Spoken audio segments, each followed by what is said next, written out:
Although Bridgerton as a series is one that is predicated on the romance stories of the Bridgerton kids and their true love matches, and from what we've seen so far in the first half of season 3, the Bridgerton matriarch as well, romance isn't the only thing that Bridgerton is about. I know, you think it's a travesty. How can I say that about Bridgerton, which is very clearly a romance series at its core?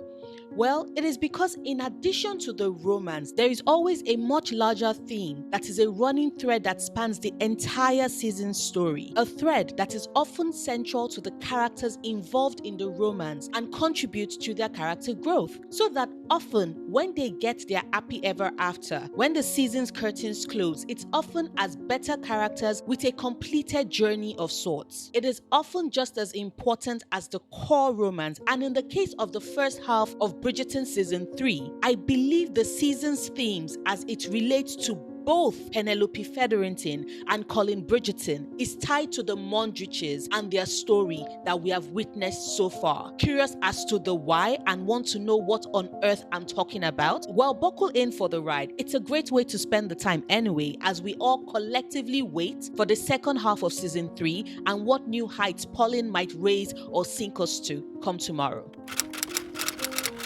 To understand the role the Mondrichs must play in season 3 and how they are tied to Polin's story this season, let's do a quick exploration of how the story has played out so far in the first 2 seasons of the show and Queen Charlotte, of course. In Bridgerton season 1, we are introduced to Daphne Bridgerton, a Regency debutante who is coming out into the marriage market for the first time. And because of a meddling older brother and the weight of expectations of being declared the season's diamond, makes an arrangement with Simon Basset, the Duke of Hastings, to fake an interest, a dalliance that would get the mamas of the ton off of Simon's back now that he seems besotted with Daphne, and would get other men actively courting Daphne now that she's more desirable to Simon. Their plan goes off initially without a hitch, and we the viewers are hooked on their romance from the fake dating that was the start, until the hitch kicks in when that dastardly knave known as Love rears his head and throws both Daphne and Simon's collective goal to use their relationship with each other to further their desires out the window. And now they are in love and recreating almost hand touches and fantasizing about tongues on spoons and rolled sleeves on muscled forearms in the middle of a boxing match. Although honestly, Daphne, same girl, same. But back to what I was saying. Season 1 of Bridgerton might have on the surface been about Simon and Daphne's romance and their journey to their happy ever after, but it is also about Simon's trauma, born out of a neglect by a father who should have shown him unconditional love that a parent could and should give their child, and who instead chose to ignore him and cast him away because of his mutism. It is about Simon's journey to accept that his father's refusal to see his worth and love him as he should have by virtue of Simon being his child shouldn't define him and his choices as an adult. That there is absolutely nothing wrong with him being imperfect and that true love comes without any conditions. Sure, the season rushed things a bit. Nah, who are we kidding? The season rushed this particular theme so quickly that we were barely given enough time to actually see Simon come to this realization. Instead, his epiphany rains down on his ass. Did I just use rain on purposefully? Yes, I can be just as ham-fisted as the writers. But ignoring the speed of things, he does come to this realization and proceeds to see his lovemaking with Daphne all the way through. And they set about on getting their happily ever after, complete with Daphne birthing his heir 9 months later. This message on the unconditional love that parents should give their kids, all their kids, regardless of whatever disability their kids might or might not have, comes to play later in the books, in the epilogue, when a certain couple comes to Simon for advice. If you know, you know, I'm not about to spoil things. Bridgerton season 2, which follows our former asshole brother from season 1, who has now lost those ridiculous sideburns. For those of you who actually liked it, well, good for you. Like they say, one man's sideburns is this woman's personal hell. But yeah, Anthony is now our leading man for the season. He's hotter, he smirks more, he's giving up his love affair or torrid fling with the former opera singer, and is now ready to fall into respectable matrimony with a woman of good breeding that he has no interest in falling in love with, because his parents' love scarred him with how wrecked his mother was at his father's passing, and he vowed to never let that happen to whichever woman he chooses to marry. And he has decided who said woman would be, with a list and everything. Enter Miss Kanthony Sharma, who is here to prove him and his list wrong. She's headstrong, she's protective, she's competitive, she's infuriating, she's breathtaking, and she smells like lilies. Can you all tell that Kanthony Sharma owns my heart? Anyway, Anthony, as one would expect when finally graced with the full presence of Kate, loses his head, fights a losing battle, strings on Kate's younger sister, Edwina, for way too long until she catches on, dumps him at their wedding because she's not about to get into a Brandy Monica situation singing "The Boy Is Mine" with her sister Kate. There's some drama and angst, but eventually Kate and Anthony get together and have their happy ever after. And whilst this entire love story is going on, we explore the theme of parentified kids and the responsibilities that they carry when they have to step in to take care of things because their parent, who should be doing so, can't for whatever reason. In the case of Anthony, his father died and his mother was so utterly shattered that she gave up on being a parent to her seven other children for years. The show doesn't really dwell as much on this as we get in the books, but she legit checked out for a while, which is why Gregory and Hyacinth, who are the last two Bridgerton children, look to Anthony as more of a father figure than a brother because he practically raised them. The same can be said for Kate, who also had to basically raise Edwina and manage their household finances when their father died. And Mary, Kate's stepmother and Edwina's biological mother, was grieving the loss of her husband, which, just as it did with Violet, utterly devastated her, and which also ensured that, just like with Anthony, Kate didn't have the time or the room to mourn the loss of her own father or childhood, and instead had to immediately jump to taking care of her sibling and making sure that everything doesn't crumble around their ears because the adult in the room and in her life wasn't capable of being the adult anymore. Bridgerton Season 2 explored what parentified kids go through, what it does to their personal growth, how it affects their interpersonal relationship with their siblings, and how they start to heal, to lay down those responsibilities and take some much needed break, how they realize that there isn't a need to keep holding up their family, that they can lay down their burden, that they've done enough, more than they should have had to take on, and it is now time to let it go and truly live. Which is what we get with Kate and Anthony at the end of Season 2, and why they are both glowing in Season 3. They are happy, they are free, they can play hooky now. Kate can tell Anthony that they should enjoy more of their honeymoon, that Violet can continue being the Viscountess a bit longer, and since Benedict was the one handling and running the estate when they were on their honeymoon, we can conclude that with Kate's suggestion of an extended honeymoon, Benedict will continue to keep a handle on things and let the lovebirds be. Queen Charlotte, a Bridgerton story, on the other hand, is all about the romance between Queen Charlotte and King George III, an arranged marriage that soon turns to love, albeit one built on deceit. Because although Charlotte and George have a great first meet before their wedding, and they are both clearly attracted to the other, George is keeping a secret that soon threatens their marriage with how much he insists on keeping their lives mostly separate, so Charlotte doesn't discover a secret. That he isn't the confident, assured man that society expects him to be, George has panic attacks at the thought of addressing Parliament, which is something he should be doing as king. And he has dissociative mental breaks, which has him doing things like writing on walls, stripping naked, and communing with Venus. However, when the truth does eventually get revealed, Charlotte doesn't love him any less, and they go on to have 15 old-ass children over the course of events in Queen Charlotte to Bridgerton Season 1. But just as with with the other couples in the series, Queen Charlotte, A Bridgerton Story is more than just the love story between Charlotte and George. It's about mental illness, social anxiety, and anti-ably society that would rather brutalize people with disabilities in a search for a cure rather than make accommodations for us. It's about self-acceptance.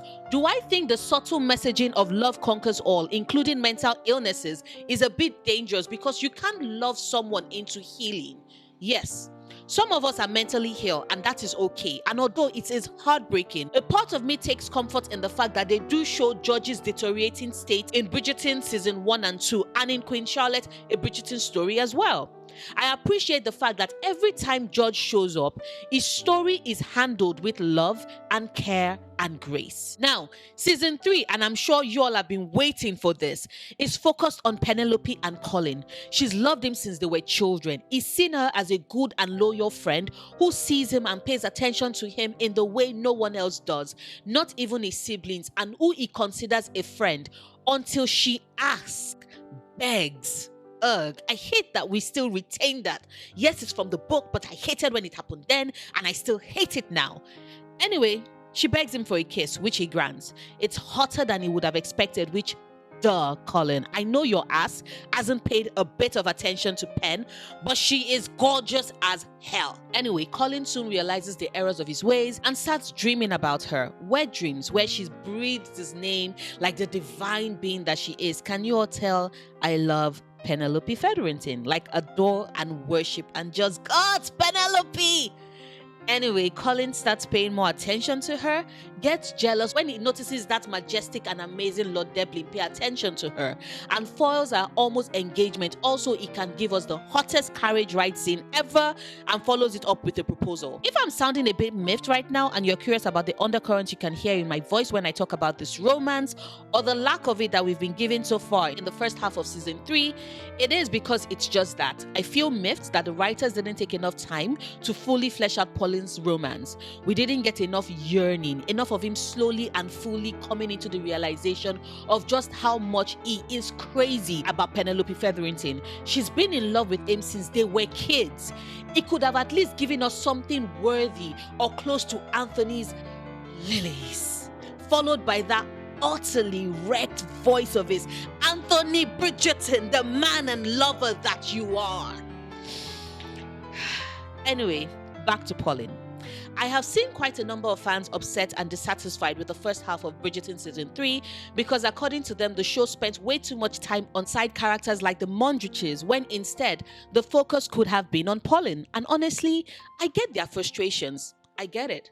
Sure, I'm more of an enemies to lovers girl or a fake dating girl, but I do appreciate when friends to lovers is done well. And like them, I don't think we got enough of that in season 3. Except that I don't think side characters like the Mondrichs are to blame.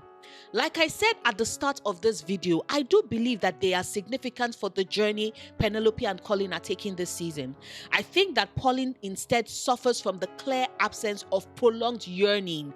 We don't get as much of them dancing around each other. Pen has wanted Colin for so long, and it feels unfair that he didn't really put as much effort in showing us that he really truly realized how blind and how much of an idiot he must have been all these years to ignore the dynamite that is Penelope, who has been waiting beside him all this while.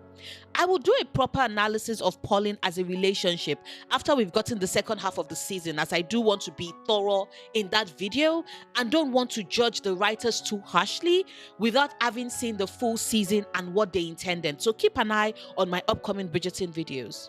But back to what I was initially saying, the Mondrichs aren't to blame. Instead, in addition to telling us their own story, which I found intriguing as hell, I have been team the Mondrichs are the stars of Bridgerton since season 1 dropped. If you doubt me, check out my season 1 Bridgerton ranking video where I have both Will and Alice as that season's incomparables. And in addition to serving their own story and plot, they also show us much clearly what journey Colin and Penelope are on as they move towards their own happily ever after. The Mondrichs find themselves inheriting unexpected wealth thanks to Alice's great aunt, Lady Kent, who dies without a direct heir and so bequeaths the estate to the next best thing, Nicholas Mondrich, son of Alice and Will Mondrich, who is now Lord Kent, the only male son of all her extended relatives. It is this action that moves Will and Alice from their humble life of owning and running a bar, which for Alice has served to give her some level of anonymity with which she engaged with the members of the ton that showed up at their bar. And Will, who up until this moment has developed quite a relationship with the gentlemen of the ton, brought on by Colin Bridgerton, basically putting his bar on the map with his friends. Now, I'm pretty sure y'all have put together the puzzle pieces of where my thought is going and the relevance and connection I see between the Mondrichs and Polin. The Mondrich story this season is threefold, just like our romantic leads. It's about fitting into the ton, making friends and dealing with those expectations of how you're meant to act and how you're meant to be. It's about what happens when you step out of that expectation, when you go beyond your britches and cross class lines. And finally, it's about the weight of expectations and how blinding the spotlight can be when you move from its position of obscurity to being the cynosure of all eyes. Q2 packs, all eyes on me. God, can you all tell I'm a 90s kid?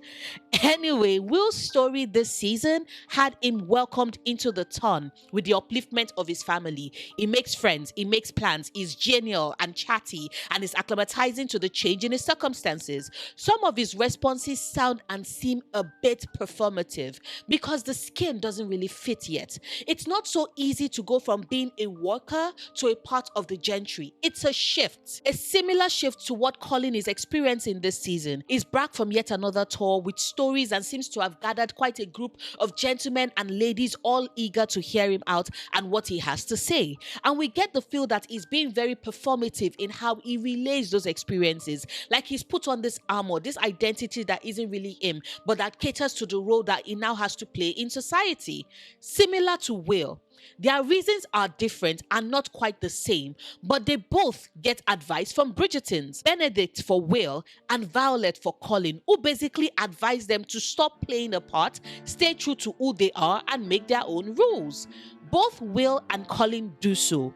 Will in deciding to move his bedroom to be with his wife and also to return to managing the bar that he suffered a blow to his pride to own.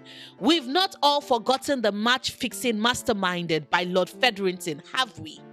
And Colin, who ignores the friends calling out to him, who represents the temptation to return to the charming, suave, totally not him Colin that he became at the start of the season, because that's what the ton wanted to see, and instead goes running in, ignoring them so he can get to Penelope before Lord Deblin makes his proposal. A side note, did any of you all clock it that the show had Benedict be the one to give Will advice, even though Will has been shown to be much closer to Colin in earlier seasons?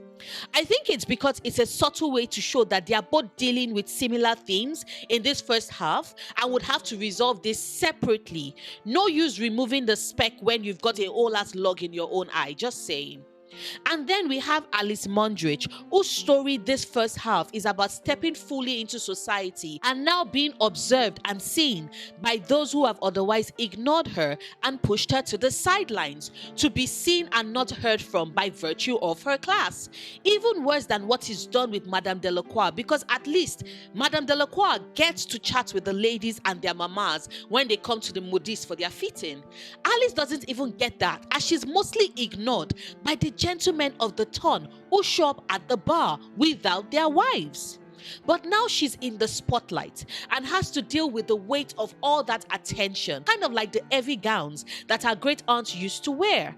Hideous and filled with the expectations of the position that she now holds. But at least she has highlights of those moments with the pieces of jewelry that she and her aunt both like. Alice being pushed off to the side is quite reminiscent of Penelope's treatment by the ton, except that Pen's wallflower status is partly cultivated so she can observe and keep her ruse of Lady Whistledown going, and partly because she isn't the traditional beauty that the ton notices and seeks out.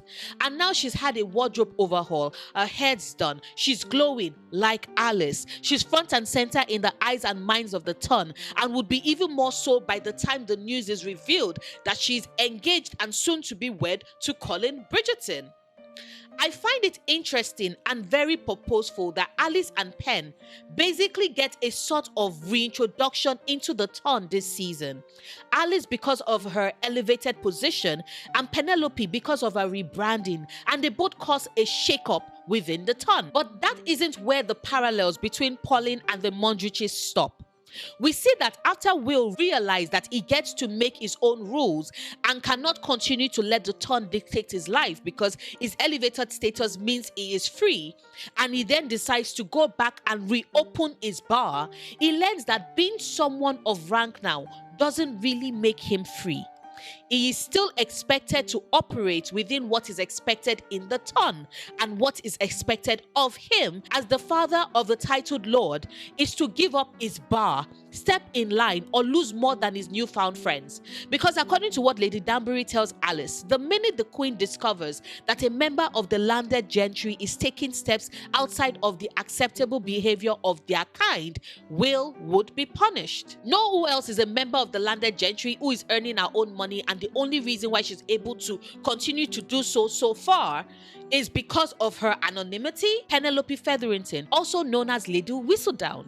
Yes, we know that part of the reason why the Queen has been trying to unmask Lady Whistledown is because of Lady Whistledown's unfavorable writings about the Queen, and sure, the Queen does have a list of potential suspects, but at that point, it was all just suspicions, even though she was convinced and wanted to pressure Eloise into confessing, but we still have no idea what the scale of the blowback would be for the Queen to have it confirmed.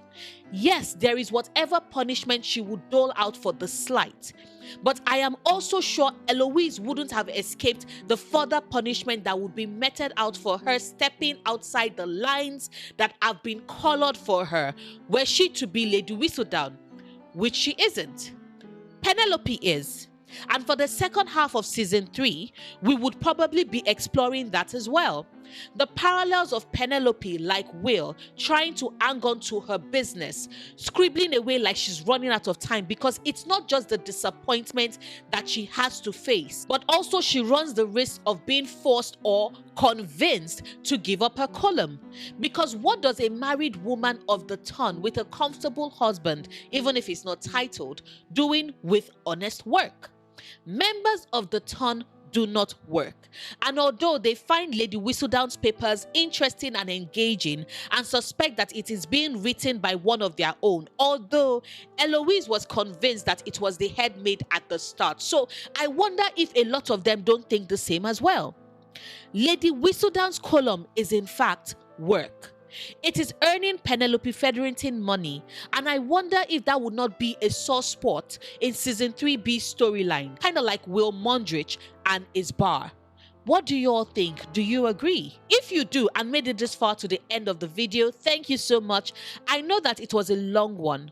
Do take a moment to like this video if you haven't yet, subscribe if you aren't yet, and share this video if you enjoyed it. It helps grow my channel and is incredibly supportive to small creators like myself. Speaking of support, a huge thank you to my patrons. You all keep me going and help keep the lights on. If you would like to consider supporting me on Patreon, the link is in the description box. I make new videos 3 times in a week.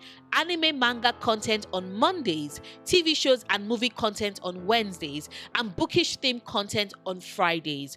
All videos drop at 5 p.m. EST. And by virtue of the second half of Bridgerton dropping tomorrow, I will be releasing a new Bridgerton video tomorrow as well. So do keep an eye out for that.